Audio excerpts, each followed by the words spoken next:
Hi everyone, hello YouTube family, welcome and welcome back to my YouTube channel सिवातो universe Nisha Tomar. तो आज है जन्माष्टमी। जैसे कि मैंने पहले ब्लॉग में बताया था आपको कि जन्माष्टमी 2 दिन पड़ी है, 7 सितंबर और 6 सितंबर और 7 सितंबर को। तो 7 सितंबर को मैं राधे कृष्ण के लिए प्रसाद बनाने जा रही हूँ, जिसे हम भोग कहते हैं। तो प्रसाद जो भोग बनाऊंगी मैं आप सबके साथ, वो सारी रेसिपी, सारी प्रसाद की रेसिपी आपके साथ शेयर करूँगी। वैसे गाइस ना, फेस्टिवल का रियल मतलब क्या होता है? खुश रहना, हैप्पी हैप्पी रहना, इंजॉय करना, अच्छा अच्छा खाना, है ना। तो मैंने भी सोचा कि अब जब राधे कृष्ण का बर्थडे ही है तो उनके लिए अच्छा अच्छा बना दो, ताकि वो भी थोड़ा इंजॉय कर ले और उनके बहाने हम भी इंजॉय कर ले। तो मैंने शुरू करी, मैंने प्रसाद प्रसाद बनाना, और सबसे पहले मैंने बनाया नारियल की लड्डू। तो नारियल के लड्डू में सबसे पहले घी लगती है। घी घी को थोड़ा पैन में गर्म कर लो। उसके बाद आप उसमें जो नारियल का बुरादा होता है वो ऐड कर लो। फिर उसके बाद जो आपने कद्दूकस करके रखा था नारियल को, वो भी ऐड कर लो। उसके थोड़े बाद ब्राउन होने तक आप उसको फ्राई करो। फ्राई करने के बाद आप उसमें ऐड करो थोड़े बहुत खोआ, जो कि दूध से बनती है। और उसके बाद आप उसमें मिल्क पाउडर थोड़ा सा टेस्ट के लिए डाल दो, हल्की फुल्की। अगर नहीं है तो फिर दूध से भी काम चलेगा, वो भी कर लो, मिक्स कर लो। उसके बाद ना हल्के फ्लेम पे आप उसको फ्राई करो। और लास्ट के टाइम में आप ना थोड़ा सा शुगर, टेस्ट के लिए ज़रूरी होता है शुगर, आप उसमें चीनी जो होती है वो ऐड कर लो थोड़ी बहुत। फिर इसके बाद जब आप चीनी मिक्स करोगे ना, तो वो थोड़ी सी ना लटपट सी हो जाती है, उसकी ग्रेवी ग्रेवी सी हो जाती है। तो फिर ना वो लड्डू के शेप में काफ़ी अच्छे से आ जाती है। तो आप उसको लो फ्लेम पे थोड़ा अच्छे से ब्राउन होने तक फ्राई कर लो। फिर ना जब सौंधी सौंधी सी खुशबू आने लग जाती है ना, तब आप गैस को बिल्कुल मीडियम फ्लेम पे करके उसके थोड़े टाइम तक उसको फ्राई करो, भूनो उसको। और बस हल्के फ्लेम पे उसको थोड़े पकने दो, आराम से पकने दो। और जब वो पक जाएगी, जब आपको लग जाएगा कि वो, जब आप उसको देखोगे तो वो कढ़ाई से छोड़ने लग जाती है और फिर उससे ना तेल छोड़ने लग जाती है, वो जो आपकी जो नारियल की लड्डू होती है उसमें बिल्कुल ऊपर से शाइनिंग शाइनिंग से लगने लग जाती है, तो वो रेडी हो जाती है। तो फाइनली देखो, अब रेडी हो चुकी है मेरी नारियल की लड्डू। तो अब जब इसको पैन में निकाल लो या फिर प्लेट में निकाल लो और फिर उसकी लड्डू बना लो। लड्डू हाथों से बनती है, तो आप उसको हाथों से बांध लो। थोड़ी बहुत तेल ले लो आप अपने हथेलियों में, और फिर उसको राउंड राउंड राउंड राउंड करके हल्के हल्के हाथों से आप उसको राउंड राउंड करके राउंड शेप दे दो। और फिर उसके बाद जो आपकी बुरादा होती है ना, या फिर जो आपने कद्दूकस करके रखा है, उसमें उसको ऊपर ऊपर करके आप उसको कोट कर लो। और फिर उसके बाद लड्डू को एक प्लेट में आप अच्छे से अरेंज करके रख लो। और फिर देखो, ये रही मेरी नारियल की लड्डू। ये देखने में इतनी क्यूट सी स्वीट सी लग रही है, उतने खाने में भी यम्मी थी। ओके, तो 2 मिनट का रेस्ट लेके फिर शुरू करते हैं हम अपना दूसरा प्रसाद मैंने बनाया ड्राई फ्रूट्स के हलवे, जो कि हम बचपन से खाते आ रहे हैं। और मेरे घर में तो ड्राई फ्रूट्स के हलवे सारे लोगों की फेवरेट है। मम्मा उसको कांच के डब्बे में करके ऊपर हाइट पे रखते थे किचन में, और फिर भी हम जाके चुरा चुरा के उसको खाते थे सारे भाई बहन। तो ये हमारा फेवरेट बचपन का ही है। तो ये कान्हा जी के लिए भी मम्मा और सारे लोग इसको भोग लगाते हैं। तो मैंने भी बनाई ड्राई फ्रूट्स के हलवे। तो चलो वो भी रेसिपी आपके साथ शेयर करते हैं। तो मेवे के हलवे बनाने के लिए सबसे इम्पॉर्टेंट जो रोल होता है वो होता है घी का। इसमें सबसे इम्पॉर्टेंट नीड होती है घी की। घी के साथ इसमें पेशेंस चाहिए होती है, क्योंकि ये बनने में बहुत टाइम लगाती है। भूनना इसका सबसे बड़ा रोल है। इसको मीडियम फ्लेम पे करके इसको इतनी फ्राई करनी होती है ना कि हाथ में दर्द पड़ जाती है। तो इसको फ्राई बहुत ज़्यादा करना पड़ता है। ऊपर से इसमें जो घी होती है वो बहुत ज़्यादा ही लगती है। अगर घी नहीं होगी तो टेस्ट में थोड़ी कमी रह जाती है, तो घी भर भर के रखनी पड़ती है इसके अंदर। मैं मेवे हलवे के साथ साथ मेवा पाक भी बना रही हूँ एक साइड गैस पे। और इसमें मेवा पाक में आपको चाहिए होती है चीनी के सिरप। और चीनी के सिरप को बॉईल करके इसके अंदर सारे मेवा को, फ्राई मेवा को मिक्स करते हो। और फिर इसके बाद इसको थोड़ा बॉईल होने के बाद इसको उतार देते हो और फिर इसको सेप देते हैं, जो भी आपको सेप पसंद होती है। मेवा का पाक भी फेवरेट है राधे कृष्ण के प्रसाद में, तो वो भी भोग लगती है। मेवे में आपकी जो भी मेवा आपको पसंद है उसको ऐड करके आप मेवा पाक भी बना लो। ओके गाइज, एक बात बोलना भूल गई कि ये जो पेस्ट है ना, इसको रात में ही फूलने डालनी होती है। जितनी भी ड्राई फ्रूट्स को रात में फूलने डाल दो, क्योंकि जब बनाओगे उस टाइम पे अगर इसको फूलने डालोगे तो ये फिर थोड़ा टेस्ट में अलग हो जाएगी, इसलिए इसको रात में फूलने डालनी होती है। और फिर उसके बाद आप इसको हल्के आंच पे फ्राई करो। फ्राई करने के बाद जब ये पूरी तरीके से ब्राउन सी होने लग जाएगी, पूरी तरीके से आप इसकी कलर में इतनी चेंजेस आ जाएंगे कि ये वाइट से आपको ब्राउन दिखने लग जाएगी, तो फिर उसके बाद आप थोड़े मीडियम फ्लेम पे, थोड़े लो फ्लेम पे कर दो आप। और लो फ्लेम करने के बाद आप इसमें ऐड करो टेस्ट के लिए, इसके अंदर जाएगा शुगर। अगर आप शुगर चीनी नहीं मिक्स करना चाहते हो, आप चीनी ज़्यादा यूज़ नहीं करना चाहते हो और हेल्थ के लिए भी सही नहीं होती चीनी वैसे तो आप इसमें मिक्स कर सकते हो गुड़। ओके, तो ना आप इसके अंदर और मिक्स करने के बाद में ये और भी लटपट सी हो जाती है और इसकी कलर और भी डार्क सी हो जाती है। जब आप इसको थोड़ा सा भूनोगे और इसको एकदम से मीडियम फ्लेम पे, नो नो नो नो एकदम से लो फ्लेम पे आप इसको जब भूनोगे तो इसका कलर बिल्कुल डार्क ब्राउन सी हो जाएगी। और जब आपको ये बिल्कुल कढ़ाई छोड़ने लगेगा, तेल छोड़ने लगेगा, ऊपर सिर्फ आपको इस हलवे के ऊपर सिर्फ आपको घी नज़र आएगी और ये बिल्कुल डार्क सा नज़र आने लग जाएगा, तो समझ लो ये रेडी हो चुकी है बनकर। तो वाइट से फ्राई करते करते ये ब्राउन हो गई और थोड़े टाइम और फ्राई करोगे आप इसको तो ये बिल्कुल डार्क ब्राउन सा हो जाता है। तो फिर थोड़ा बहुत आप इसमें घी ऐड कर लो। घी से खुशबू इतनी अच्छी आती है और टेस्ट भी इसकी नेक्स्ट लेवल की हो जाती है। तो ये प्रसाद बिल्कुल कान्हा जी के लिए परफेक्ट है। तो ये बिल्कुल रेडी हो चुका है और इसको आप थोड़े टाइम ठंड कर लो और ठंडे के बाद फिर आप इसको फ्रीज में स्टोर कर लो और प्रसाद फिर रात को आप 12 बजे भोग लगा लो। तो ये हो गए रेडी हमारा प्रसाद, जो कि ड्राई फ्रूट्स के हलवे। और फिर अब नेक्स्ट प्रसाद है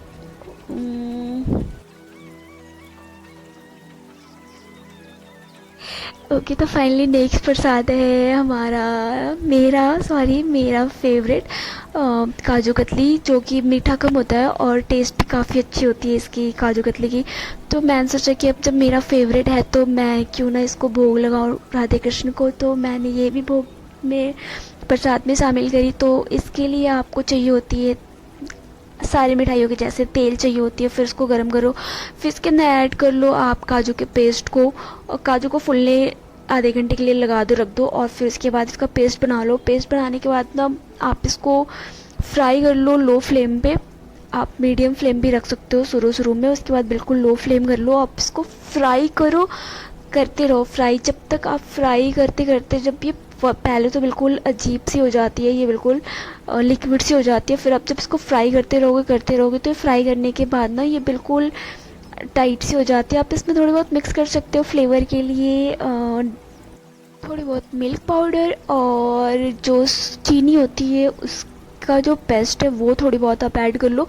इसके ऐड करने के बाद ये बिल्कुल लीजी पीजी सी हो जाएगी और फिर ये बिल्कुल लिक्विड से दिखने लग जाएगा। और तब तक इसको फ्राई करते रहो जब तक ये बिल्कुल गाढ़ी सी ना हो जाए और ये कढ़ाई ना छोड़ने लग जाए। बिल्कुल ही अपने आप ही कढ़ाई को छोड़ने लग जाती है, तेल छोड़ने लग जाता है। मीडियम फ्लेम पे इसको फ्राई करो आप। फ्राई करने के बाद आप देखोगे कि ये बिल्कुल गाढ़ी होने लग जाएगी अपने आप ही और ये पूरी के तरीके से ये कढ़ाई को छोड़ने लग जाएगी। और फिर समझ जाओ कि ये रेडी हो चुकी है काजू कतली बनने के लिए। तो अब फाइनली देखो मेरा काजू कतली का जो पेस्ट है वो बन के पूरी तरीके से रेडी हो चुका है। देखने में भी ये सही लग रहा है मुझे। अब इसको फिर आप थोड़े टाइम के बाद इसको आप एक प्लेट में निकाल लो, थोड़ी बाद ठंड होने के बाद।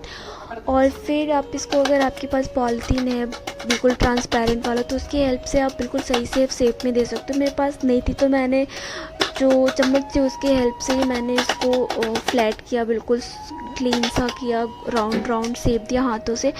और फिर इसको रेफ्रिजरेट कर दो आप, थोड़े फ्रीज़ में रख दो इसको। और उसके बाद फिर इसको काजू कतली का शेप दे दो। और फिर अगर आपके पास चांदी का वर्क है तो वो भी ऊपर से आप यूज़ कर सकते हो परफेक्ट काजू कतली के लिए। तो मेरा काजू कतली बनके रेडी हो चुका है।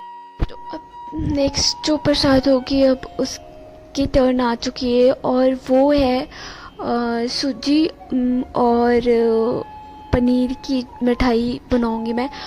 और तो इसके लिए आप ऑयल ले लो घी को थोड़ा गर्म कर लो और घी गर्म करने के बाद उसमें सूजी डालो, बिल्कुल बारीक वाली सूजी आती है वो, और फिर इसके बाद इसको थोड़ा फ्राई कर लो। गाइस मैंने ना वो पनीर डालते हुए पिक्चर्स वीडियोस पता नहीं कहाँ पे चली गई, तो मैंने इसमें थोड़े टाइम फ्राई करने के बाद मैंने सूजी फ्राई करी और गोल्डन ब्राउन होने तक मैंने इसको फ्राई करते रहा। फिर उसके बाद मैंने ना इसमें थोड़ा बहुत मिक्स किया पनीर। पनीर आप इसमें थोड़ा बहुत ऐड कर लो, आधा अप्रॉक्स, आपने जितना सूजी ऐड करी है उसकी आधी आप इसमें ऐड कर लो पनीर। और पनीर के बाद आप दोनों को अच्छे तरीके से आप मिक्स कर लो। मिक्स करने के बाद आप इसमें ऐड करो चीनी के बुरादे टेस्ट के लिए, क्योंकि आप किसी भी मिठाई में मीठा ना हो तो वो मिठाई का मतलब ही नहीं बनता। तो वो ऐड करने के बाद आप इसको फ्राई कर लो, थोड़ा और फ्राई कर लो। फ्राई करने के बाद फिर आप इसमें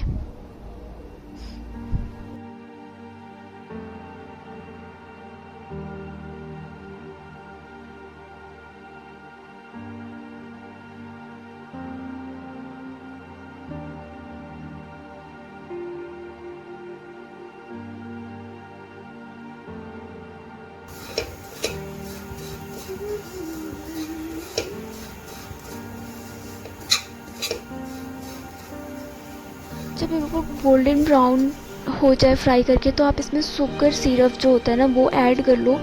और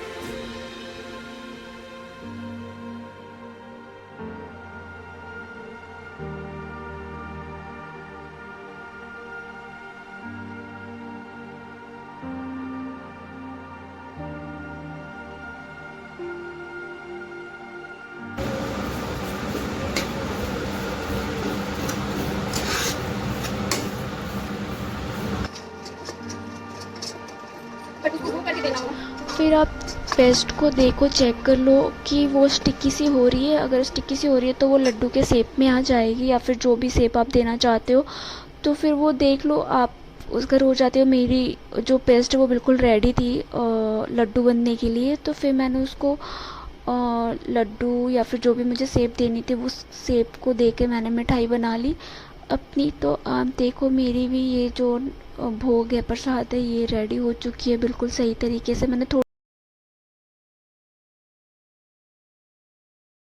तो फिर ये ना मैंने इसको शेप देने के बाद इस पे लास्ट में जो कोटिंग करी है वो है खसखस जो होती है ना उसके ऊपर। तो ये उसके बाद फिर बन के पूरी तरीके से रेडी हो चुका है। तो देखो ये रहा हमारा नेक्स्ट भोग। तो अब चलो मिलते हैं नेक्स्ट प्रसाद में। और नेक्स्ट प्रसाद से हमारा जो पटना का महावीर मंदिर है वहाँ की फेमस मिठाई जो कि है बेसन की लड्डू। तो इसके बिना मुझे लगा कि अधूरा होगा हमारा प्रसाद, तो मैंने सोचा कि अब मैं बेसन के लड्डू भी बना ही लेती हूँ। और वैसे भी बेसन के लड्डू ना हनुमान जी को बहुत ज़्यादा अच्छा लगता है, और हनुमान जी का कृष्ण भगवान से बहुत स्ट्रॉन्ग कनेक्शन है, तो दोनों को ही अच्छी लगेगी। फिर तो मैंने सोचा चलो बनाते हैं, फिर चलो आपके साथ शेयर करते हैं इसकी रेसिपी। तो सबसे पहले आप बेसन को, जो चने की दाल होती है, उसको सोक कर लो ओवरनाइट। फिर उसके बाद इसको मिक्सचर ग्राइंडर में आप इसको पीस लो। पीसने के बाद इसकी जो पेस्ट होती है उसको आप घी में ऐड कर लो। कढ़ाई में आप घी गर्म करने के बाद आप इसको ऐड कर लो। मिक्स करने के बाद आप इसको एकदम से लो फ्लेम पे आप इसको फ्राई करो। अब इसका भी सीन सेम हलवे के जैसे ही है। जो मेवे के हलवे थे ना, इसको भी फ्राई बहुत ही ज़्यादा करना पड़ता है और इसमें भी घी का रोल है। तो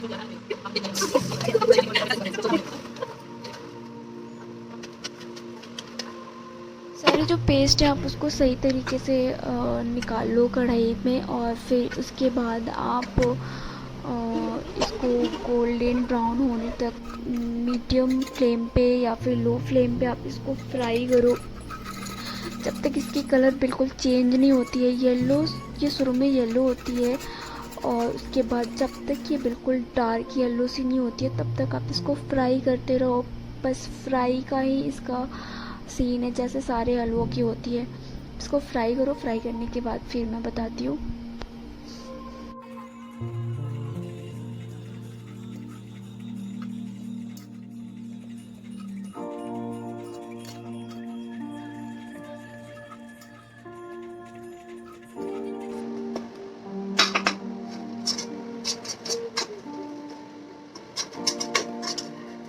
पीस दे, आधा पीस दे, पीस दोगे तो अच्छे से पिसा जाएगा वो। थोड़ा सा पानी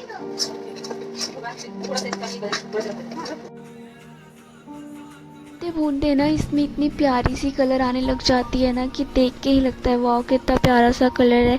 और फिर बीच में मेरी रसगुल्ला, ये ना हमारी राधे रानी है, तो इसके बिना कहाँ ये भोग अधूरी है, तो भोग इनके बाद भी इनकी भी लगेगी, हमारे राधे रानी के बाद भोग वेदांशी को लगेगी जो कि हमारे घर की राधे रानी है। और फिर गाइस उसके बाद ना आप थोड़े थोड़े टाइम तक, क्योंकि टाइम काफ़ी लगती है, तो इसके बाद आप इसमें ना जितने भी मेवे होते हैं उसको थोड़ा फ्राई कर लो। फ्राई करने के बाद जब ये पूरी तरीके से भुन जाएगी अच्छे तरीक़ों से, तो आप काजू के जो होते हैं मेवे आप उसको फ्राई कर लो। फिर जो बादाम होते हैं वो सारे मेवों को आप इसके अंदर मिक्स कर लो, इस हलवे के अंदर, जब तक आपको लग जाए कि हाँ ये डार्क ब्राउन हो चुका है, तो सारे मेवों को इसके अंदर मिक्स कर लो। मिक्स करने के बाद ना आप इसमें थोड़ा बहुत इलायची पाउडर, या फिर आप इलायची घर पे भी उसको मिक्सर ग्राइंडर में पीस लो, और फिर थोड़ा बहुत इसमें ऐड कर लो किशमिश, टेस्ट के लिए किशमिश ऐड कर लो। फिर इसके बाद आप इसमें इलायची पाउडर भी ऐड कर लिया आपने।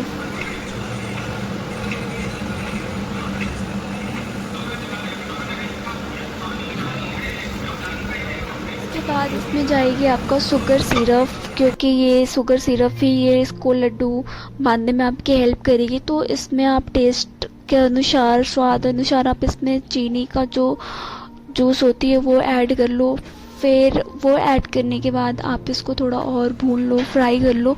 पूरी तरीके से मिक्स होने के बाद ये भी थोड़ी स्टिकी सी हो जाएगी, और फिर जब ये फ्राई होने के बाद, भुनने के बाद ये थोड़ी स्टिकी स्टिकी सी और कलर थोड़ा सुनहरा सा होने लग जाएगा, तो फिर ये रेडी हो जाएगी हलवे बनने के लिए, हलवे और लड्डू का शेप देने के लिए। इसमें लास्ट में आप थोड़ी बहुत मिल्क पाउडर, टेस्ट के लिए मिल्क पाउडर और जो खसखस होती है वो ऐड कर लो थोड़ी बहुत।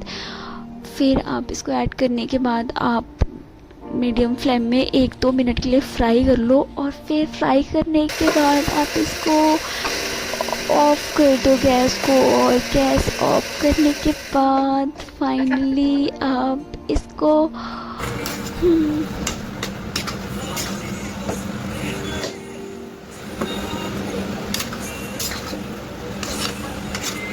शुगर सिरप ऐड करने के 1 या 2 मिनट तक आप इसको और फ्राई कर लो, और फिर इसके बाद इसको आप फ्लेम बंद कर लो। और गैस बंद करने के बाद आप इसको थोड़ा ठंड रख लो। ठंड करने के बाद फिर आप इसको लड्डू के शेप में दे दो। मेरे मामा जी की बेटी आई थी, मैंने और वो दोनों ने मिलके फिर हमने लड्डू का शेप दिया, और फिर इसके बाद पूरा जो हमारा प्रसाद था रेडी हो गया है कान्हा जी के भोग के लिए। So thank you so much for watching my video. अगर आपने मेरी वीडियो को एंजॉय किया तो लाइक एंड सब्सक्राइब कर लेना, also hit the bell icon ताकि आप मेरी वीडियो को मिस ना कर सको। तो मिलते हैं नेक्स्ट जन्माष्टमी के तीसरे पार्ट में, तीसरी वीडियोस में, जो कि coming super soon. So love you guys, अपना ख्याल रखें, राधे राधे, और खुश रहे, एंजॉय करें, keep shining, keep growing, bye bye, Tata.